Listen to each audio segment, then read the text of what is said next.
Captain Jake Morrison stood on the bridge of the UES Leviathan, watching the stars through the massive viewing screen. The ship was huge, stretching 12 kilometers from front to back. It was the biggest thing humans had ever built, and Jake was proud to command it. The Leviathan was not just big. It was powerful. The ship carried weapons that could destroy entire moons.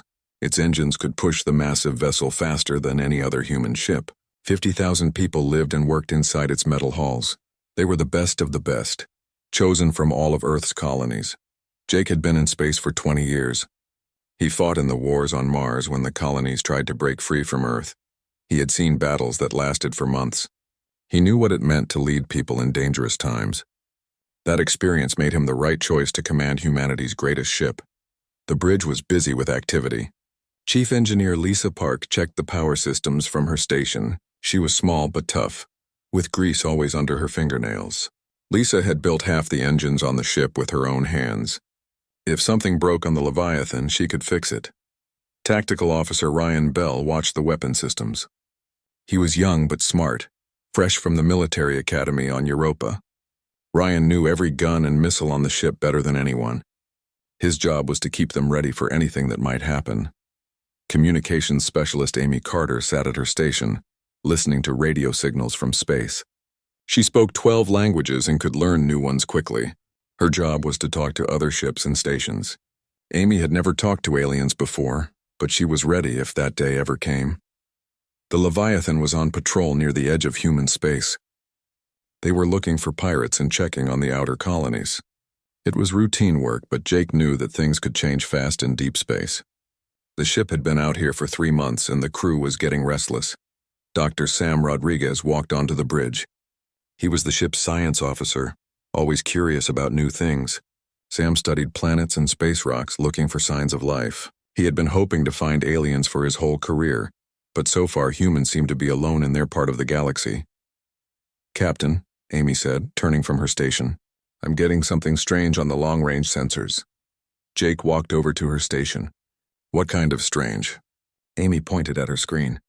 "Energy readings that don't match anything we know. The signal is coming from the Vega sector, about 6 light hours away."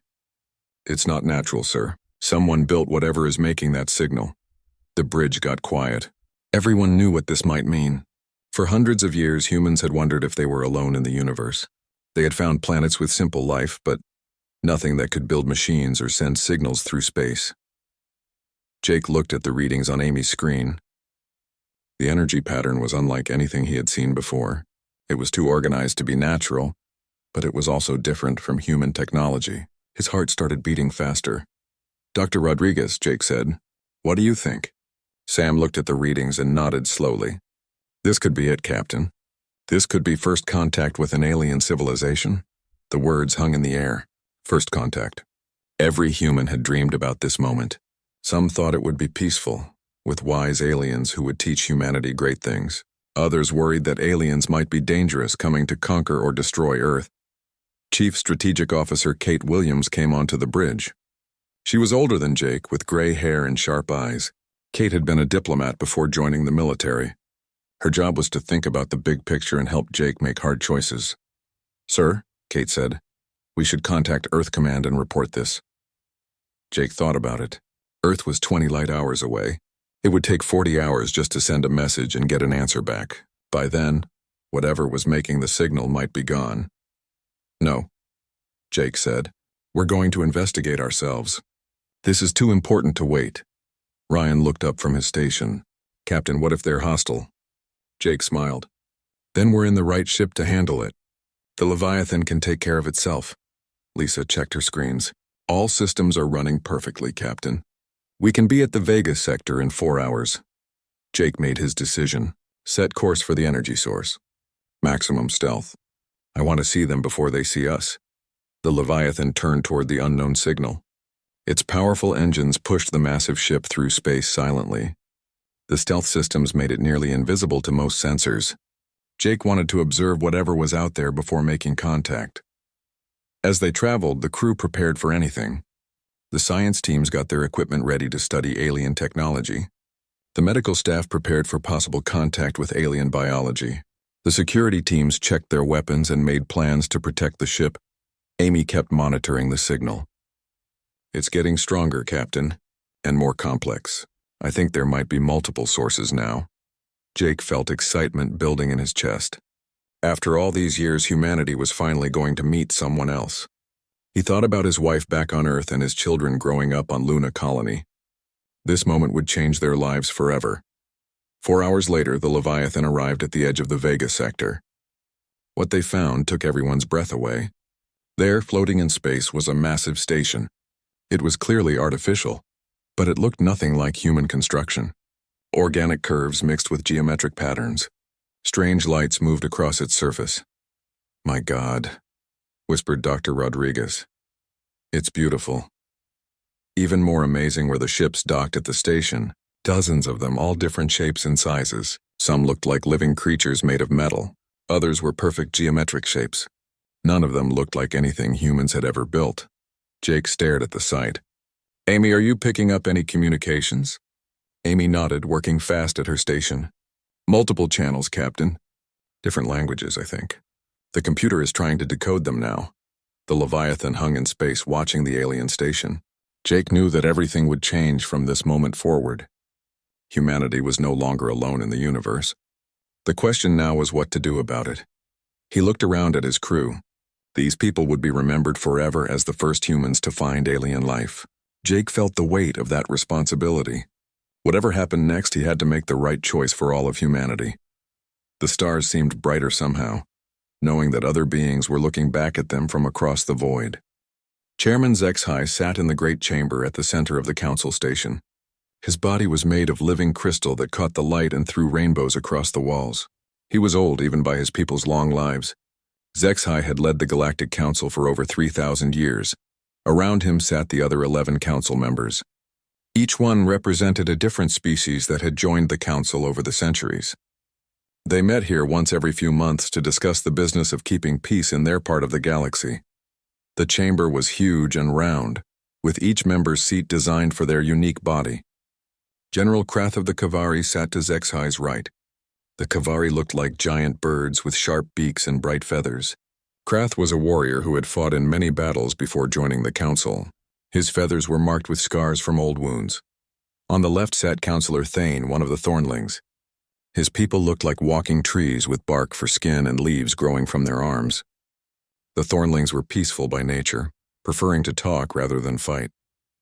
Thane was considered the wisest member of the council. The other members included representatives from the Deep Watch, who lived in the oceans of their home world, the builders who created amazing machines, and the singers whose voices could travel through space itself. Each species brought something different to the council, making it stronger together than any one group could be alone. Today's meeting was routine. Trade disputes between the Kavari and the builders needed to be settled. A new mining colony had been discovered, and they had to decide who could claim it. Pirates had been raiding ships near the outer systems, and patrols needed to be organized. General Krath stood to give his military report. His voice was harsh, like metal scraping against stone. "The council fleet remains strong," he said. "We have over 4,000 ships patrolling our territory. Our largest vessels, the Dreadnought-class ships, continue to keep the peace wherever they go." Zexhai nodded. The council's military was impressive. Their biggest ships were 800 meters long and carried enough firepower to level cities. No one had challenged council authority in over 2,000 years. "What about the outer regions?" asked Councillor Thane. His voice sounded like wind through trees. "Have we detected any new civilizations?" Krath checked his reports. "Long-range scouts have found several primitive worlds, species that have barely learned to use fire, nothing that requires immediate attention. We will monitor them and make contact when they develop space travel." This was the usual pattern. The council would find a new species just as they began to explore space. They would make contact with a show of superior force, demonstrate their technology, and offer membership in the council. Most species accepted quickly once they understood the benefits. Those who refused were conquered. It was better for everyone if new species joined willingly, but the council had learned that some beings needed to be taught their place in the galaxy. Force was sometimes necessary to maintain order. Sensor technician Ivel sat at a smaller station near the edge of the chamber. The young Thornling monitored the station's long-range sensors, watching for anything unusual. It was normally a quiet job. Most days, the sensors only detected Council ships and known alien vessels. Today felt different somehow. Evil had been getting strange readings all morning. Energy signatures that didn't match anything in the computer databases. At first, the readings were so faint that they might have been sensor errors. But they were getting stronger. The Council continued their discussion about mining rights and trade agreements. These were important matters that affected millions of beings across dozens of star systems. But Evil was having trouble concentrating on the politics. The energy readings were becoming impossible to ignore. Director Hale of the Builders was explaining why her people deserved the mining rights to a recently discovered asteroid field. The Builders looked like insects made of metal, with multiple arms that could work on many projects at once. They were excellent at creating things from simple tools to massive space stations. My people have the best equipment for asteroid mining. Hale clicked in her machine-like voice. We can extract rare minerals without damaging the ecosystem of nearby planets. Councillor Thane disagreed. The Thornlings should oversee the mining operation. We understand the importance of protecting natural environments. The debate continued for an hour. Each species made their case for why they should control the new mining colony. It was the kind of careful negotiation that had kept peace in the Council territories for thousands of years. General Krath was growing impatient with the discussion. Military beings like him preferred action to endless talking. He checked the status of his fleets and reviewed patrol schedules. Everything was normal in Council space. The Kavari general remembered the early days of the Council, when his people first encountered the other species. There had been wars then, as each group fought to prove their strength. But those days were long past. Now the Council's combined military might was so great that no one dared challenge them. Krath's people, the Kavari, had been warriors for millions of years. They understood strength and respected power. When they first saw the Council's vast fleets, they knew it was better to join than fight. Now Kavari warriors served throughout the Council military, bringing their battle skills to keep the peace. The other Council members had their own stories of joining. Some came peacefully, recognizing the benefits of cooperation. Others required more persuasion. But all of them eventually understood that the Council way was better than chaos and war. Evil finally decided that the energy readings were too important to ignore. The young Thornling stood up from the sensor station and walked toward the center of the chamber. This was unusual during a formal session, but the readings were becoming very strong. Chairman Zexhai, Evil said in a nervous voice, I'm detecting some unusual energy signatures on long-range sensors. The chamber fell quiet. Zexhai's crystal body flashed with different colors, a sign that he was thinking carefully. What kind of energy signatures, Technician Evil? Unknown configuration, sir.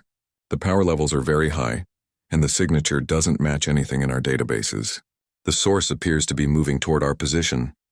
General Krath's feathers stood up straight. How long until contact?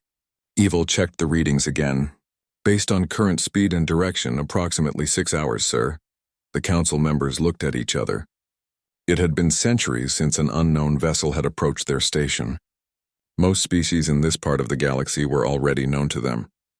The few unexplored regions were too far away for primitive species to travel from. Chairman Zexhai made a decision. Continue monitoring the signal.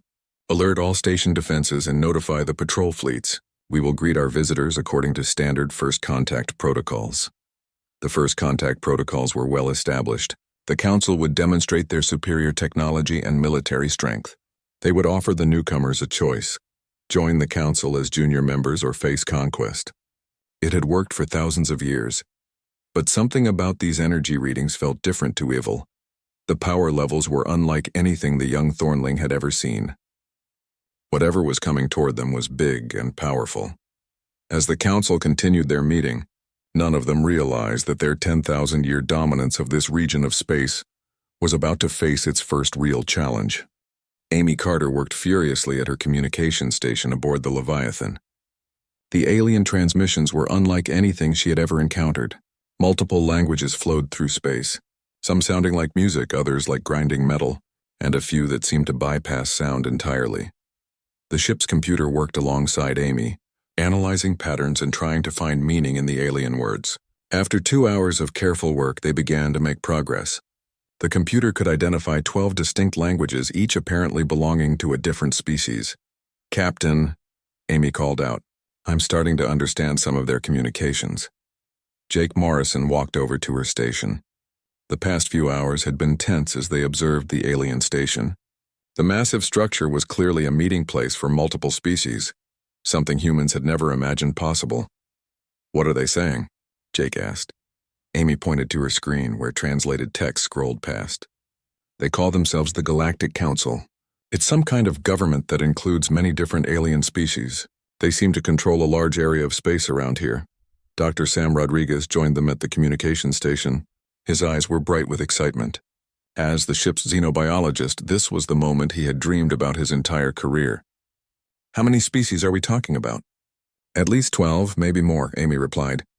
"They have names like the Kavari, the Thornlings, the Builders, and others. Each one seems to have different abilities and technologies." Jake felt a chill run down his spine. Humanity had always assumed that if they met aliens, it would be one species at a time. The idea of facing an entire confederation of alien civilizations was overwhelming. Chief Strategic Officer Kate Williams studied the tactical displays showing the alien station. Her experience as a diplomat made her think about the political implications of what they were seeing. "Captain," Kate said, "this changes everything. We're not just making first contact with one alien species. We're encountering an established galactic civilization that's been around much longer than humanity." The Leviathan continued to observe from a safe distance, hidden by its advanced stealth systems. The alien station was massive, easily 10 times larger than anything humans had built. Ships came and went regularly, showing that this was a busy center of alien activity. Dr. Rodriguez analyzed the alien ship designs through the long-range sensors. "Look at this variety," he said with wonder. "Some of these ships appear to be grown rather than built. Others use geometric patterns we don't understand. The technology levels vary significantly between species." Ryan Bell monitored the alien vessel's weapons and defensive systems from his tactical station. What he saw worried him. "Captain, their largest ships are about 800 meters long. They carry serious firepower, but nothing close to what we have." This information made Jake think carefully about their situation. The Leviathan was 15 times larger than the biggest alien ship they could see. Its weapons were more powerful than anything in the alien fleet. But there were thousands of alien ships, and humanity only had one Titan-class vessel. "Amy, have they detected us yet?" Jake asked. Amy shook her head. "No, sir. Our stealth systems are working perfectly. But, Captain, I'm picking up something interesting in their communications. They have standard protocols for making contact with new species." Jake raised an eyebrow. "What kind of protocols?" "From what I can understand, they make contact by demonstrating superior force, then offering membership in their council. Species that refuse are conquered." Amy's voice was grim. "Sir? They seem to think they're the most powerful force in this part of the galaxy." Kate Williams frowned. "How many species have joined this council willingly versus being conquered?" Amy continued translating the alien communications. "It's hard to tell, but it sounds like most species join after seeing the council's military strength. They've been doing this for thousands of years." Jake walked to the center of the bridge, thinking hard about their options. They could remain hidden and return to Earth with intelligence about the alien confederation. Earth could then prepare its defenses and decide how to approach the situation. But Jake realized that hiding might actually be worse for humanity in the long run. If the aliens discovered that humans had been spying on them, it could be seen as a hostile act. Better to make contact on humanity's terms while they still had the advantage of surprise. "Lisa," Jake called to his chief engineer. "What's our power status?" Lisa Park looked up from her engineering console. "All systems operating at peak efficiency, Captain. The reactor is running cool and all weapons are ready. We could fight a long battle if necessary." Jake made his decision. "We're going to make contact, but we're going to do it our way." Ryan Bell looked concerned. "Sir, there are thousands of alien ships around that station. Even with our superior firepower, those are not good odds. We're not going to fight them. Ryan, we're going to show them that humanity isn't just another primitive species they can push around." Jake turned to Amy. "Can you prepare a communication signal in their languages?" Amy nodded. "Yes, sir." "What do you want to say?" Jake thought about it carefully. The first words between humanity and the galactic community needed to be chosen well. Tell them that representatives of humanity request a meeting with their leadership. Make it clear that we come as equals, not as subjects seeking membership." Kate Williams looked worried. "Captain, based on what we've learned, they don't treat anyone as equals. Every species they've encountered has been forced to accept a subordinate position. Then it's time they met a species that won't be subordinated," Jake replied firmly. Amy worked on preparing the message while Dr. Rodriguez continued studying the alien technologies. The variety was impressive, but Sam noticed something important. "Captain, their technology seems to have reached a plateau. These ship designs haven't changed significantly in centuries. They may be advanced, but they're not innovative." This observation gave Jake an idea. Humanity's greatest advantage wasn't just the size and power of the Leviathan. It was humanity's ability to think differently, to innovate and adapt. The aliens had become comfortable with their dominance and might not be prepared for something truly unexpected. "All right, everyone," Jake announced. "We're going to decloak right in front of their station. I want all systems at full power, all weapons charged, but shields set to defensive mode only. We're going to make an impression they'll never forget." Lisa began powering up all of the Leviathan systems. The massive ship hummed with energy as its fusion reactors reached maximum output. Every weapon system came online, and the ship's defensive shield strengthened to full power. "Amy, send the message on all frequencies as soon as we decloak," Jake ordered. "Ready, Captain?" Amy replied. Jake looked around at his crew. These people were about to become the first humans to speak directly with alien civilizations. Whatever happened next would determine humanity's place in the galaxy. "Decloak the ship," Jake commanded. The Leviathan stealth systems deactivated, and suddenly the massive human warship appeared on every alien sensor within range. The 12-kilometer vessel blazed with energy signatures that dwarfed anything the aliens had ever seen. On the council station, alarms began ringing as sensors detected the impossible energy readings of humanity's greatest ship. The first contact between humans and the galactic community had begun, and the aliens were about to discover that they were no longer the most powerful force in their region of space. Sensor technician Yvel stared at the readings in disbelief. The energy signature that had been approaching for hours had suddenly appeared right in front of the council station. But the numbers on the screen made no sense. Nothing could be that big or that powerful. "Chairman Zexai," Yvel called out, voice cracking with panic.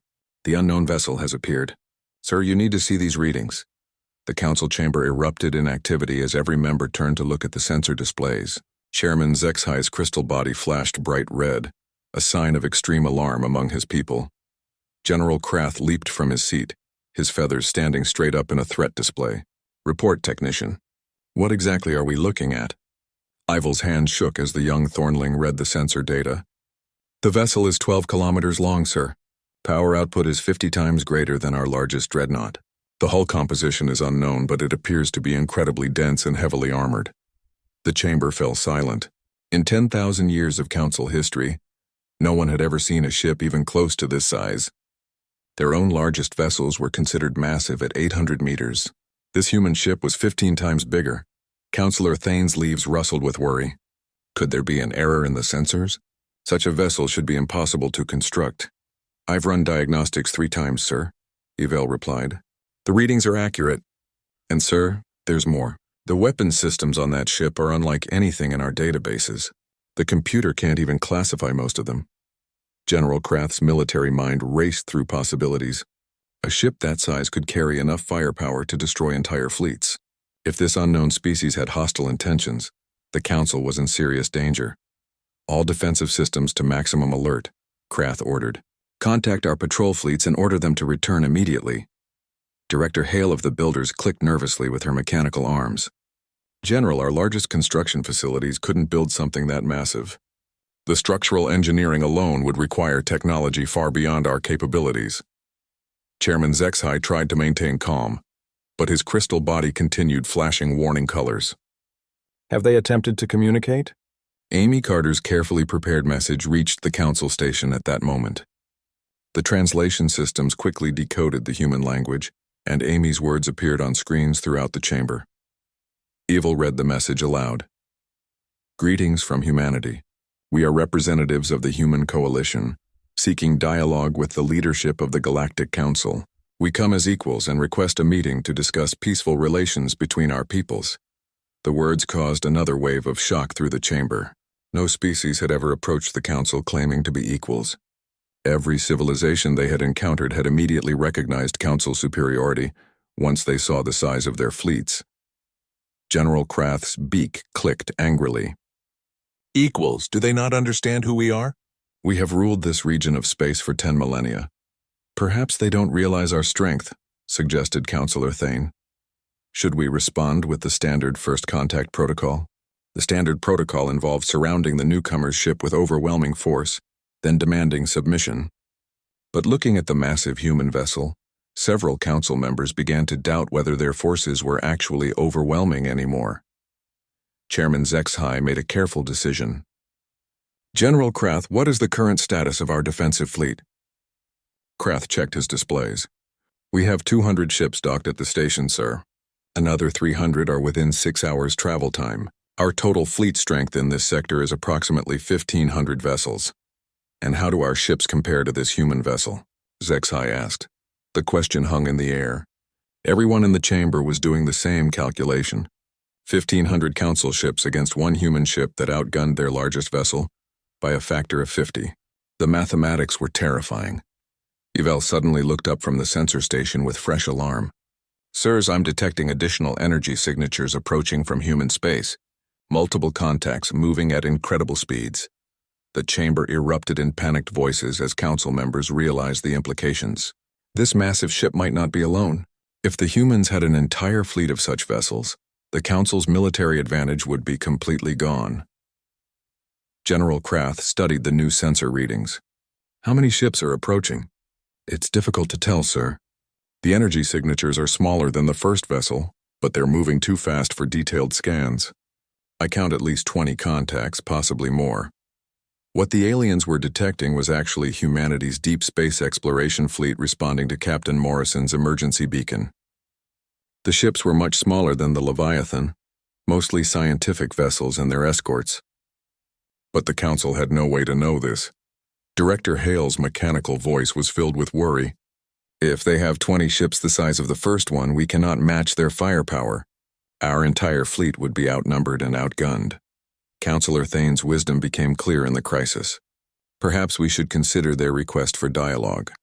If they intended to attack us, they would have done so already instead of requesting a meeting. General Krath disagreed. We should strike first while we still have numerical superiority. If we wait for their fleet to arrive, we may lose any chance of victory. And what if we cannot win? Asked Zexhai. What if attacking them only ensures our destruction? The question silenced the chamber. For 10,000 years, the Council had been the strongest force in this region of space. They had grown comfortable with their dominance, never imagining they might encounter a species more powerful than themselves. Chairman Zexhai's crystal body slowly shifted from red to deep blue, indicating careful thought. He had led the Council through many crises, but nothing like this. Every decision they made in the next few hours could determine the survival of their civilization. Technician Yvel, are the humans taking any aggressive actions? Zexhai asked. No, sir. They're maintaining position at a safe distance.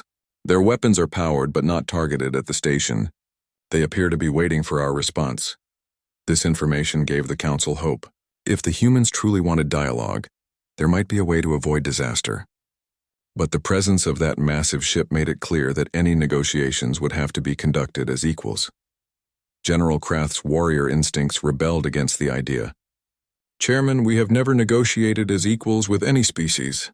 Our authority comes from our strength. If we show weakness now, every member species might question our leadership. And if we show foolish aggression against a superior force, there may be no council left to lead, Thane countered. The debate continued as the council grappled with a situation they had never faced before. Outside the station, the massive human ship waited patiently. Its presence a constant reminder that the balance of power in the galaxy had suddenly shifted. Yvel continued monitoring the approaching human fleet. The smaller ships would arrive in less than 4 hours. Whatever decision the council made, it had to be made quickly. Chairman Zexhai realized that the age of unchallenged council dominance was over. The question now was whether they could adapt to this new reality or be destroyed by their inability to accept change. The massive human ship hung in space like a steel mountain, waiting for the council's response. Inside that vessel, 50,000 humans prepared for whatever would come next, while the most powerful government in known space tried to decide how to deal with beings who refused to be conquered. Captain Jake Morrison received the Council's response 3 hours after making contact. Amy Carter translated the formal invitation from Chairman HFY, and Jake could hear the careful diplomatic language that barely concealed the aliens' fear and uncertainty. The approaching human fleet had caused exactly the reaction Jake had hoped for. The Council believed that Earth had sent an entire armada of Titan-class battleships to support the Leviathan. In reality, the approaching ships were the science vessel Aurora, 3 escort frigates, and several deep space survey craft. Jake made a crucial decision. Instead of correcting the aliens' misunderstanding, he would allow them to continue believing that humanity possessed a fleet of massive warships. It was a dangerous gamble, but one that might secure humanity's future in galactic politics. Dr. Sam Rodriguez was excited about the invitation to visit the Council station. "Captain, this is an incredible opportunity. We'll be the first humans to see multiple alien civilizations working together." Chief Strategic Officer Kate Williams was more cautious. "Sir, we need to be very careful about what we reveal. If they discover that the Leviathan is our only Titan-class ship, our entire negotiating position collapses." Jake nodded. "I've already briefed the crew. No one discusses Earth's actual military capabilities. As far as the Council knows, we have many ships like this one." The Leviathan approached the Council station slowly, giving the aliens time to appreciate its massive size. Jake could see smaller alien ships scrambling to clear docking areas large enough to accommodate the human vessel. Nothing in their station had been designed for ships this big. Amy Carter continued monitoring alien communications. "Captain, they're having trouble figuring out how to dock us. Their largest berths are designed for 800-meter ships, not 12-kilometer ones. Tell them we can remain at a safe distance and use shuttles," Jake replied. He wanted to seem reasonable and non-threatening while maintaining the impressive presence of his massive ship. General Krath's voice came through the communication system, translated by the ship's computer. The Kavari military leader sounded strained as he provided docking instructions. "Human vessel, maintain position at 2 kilometers from the station. We will send escort craft to guide your diplomatic shuttle to the Council chambers." Jake selected his diplomatic team carefully. Dr. Rodriguez would serve as the science advisor and xenobiologist. Kate Williams would handle political negotiations. Ryan Bell would come as security chief, though his real job would be to observe alien military capabilities. As their shuttle approached the Council station, the human team got their first close look at alien architecture. The station was a marvel of engineering, with organic curves and crystalline structures that seemed to grow rather than being built. Docking bays designed for different alien ship types showed the diversity of the Council membership. The escort craft guiding them were small but elegant vessels that moved with fluid grace. Dr. Rodriguez studied them with fascination, noting design principles completely different from human engineering approaches. Inside the Council chambers, Chairman HFY prepared for the most important diplomatic meeting in galactic history. The crystal being had decided to treat the humans as equals, a decision that went against 10,000 years of Council tradition. "Remember," HFY told the other Council members, "these beings have technology that exceeds our own. We must approach this carefully." General Krath remained skeptical. "We still don't know their true intentions. That massive ship could destroy our station if they choose. Which is exactly why we must ensure they don't choose to do so," Counselor Thane replied wisely. When Jake Morrison entered the Council chambers, the effect was immediate. The alien leaders had seen images of humans through their sensors, but meeting one in person was different. Jake was tall and confident, wearing the crisp uniform of an Earth Fleet captain. His presence filled the room with quiet authority.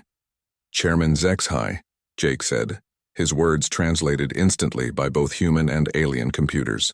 "I am Captain Jake Morrison, representing humanity in this historic meeting. We are honored by your invitation." HFY's crystal body shifted to welcoming colors. "Captain Morrison, welcome to the Council chambers. You are the first representative of your species to stand in this chamber. Please tell us about humanity." Jake had prepared for this moment. He spoke about Earth's diversity, describing billions of humans living on dozens of worlds. He talked about humanity's rapid technological advancement and their expansion into space. Most importantly, he spoke about human determination and their refusal to be conquered or controlled.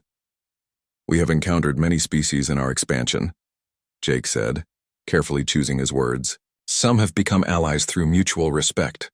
Others have learned that humanity does not yield to superior force." The implication was clear without being stated directly. Humanity had fought and won against other powerful species. The council members absorbed this information with growing respect and wariness. Dr. Rodriguez presented information about human science and technology, describing advances in faster-than-light travel, energy generation, and materials science. He was careful to make human achievements sound impressive without revealing specific details about their limitations. Kate Williams discussed human political systems and their preference for equality-based alliances rather than hierarchical structures. Humanity believes that cooperation between equals produces better results than domination by the strong, she explained. General Krath asked pointed questions about human military capabilities. "Your ship is impressively large, Captain Morrison. How many such vessels does humanity possess?" Jake's answer was masterfully vague. "Humanity has always believed in being prepared for any threat. The Leviathan represents our commitment to protecting human interests and those of our allies." The answer suggested vast military resources without providing specific numbers. Combined with the presence of the approaching human fleet, it reinforced the aliens' belief that humanity was a major military power. The negotiations continued for hours. The council members debated among themselves in their various languages, while the human team observed and learned. Jake realized that despite their advanced technology, the aliens had become set in their ways after millennia of unchallenged dominance. Finally, Chairman Zexhai made an unprecedented announcement. "Captain Morrison, after careful consideration, the Galactic Council extends an offer of full membership to humanity. You would have equal status with all current council members and full participation in galactic governance." The offer was historic. No species had ever been granted immediate full membership in the council. The usual process involved centuries of subordinate status before earning equal rights. Jake accepted graciously while internally celebrating humanity's diplomatic victory. Humanity is honored by this offer and accepts membership in the Galactic Council. We look forward to working with all species for the benefit of galactic civilization. The formal ceremonies concluded with Jake being granted a permanent seat in the council chambers. Trade agreements were established, cultural exchange programs were planned, and military cooperation treaties were signed. As the human delegation returned to the Leviathan, Kate Williams expressed her amazement. "Captain, we've achieved more than anyone dreamed possible. Humanity now has a voice in galactic politics." Jake looked out at the stars, knowing that humanity had bought itself time and respect through careful diplomacy and strategic deception. The Council believed that Earth possessed a fleet of massive warships and the industrial capacity to build more, but Jake also knew that this deception couldn't last forever.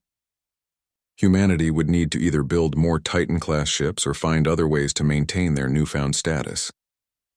The galaxy was vast, and there would certainly be other challenges ahead.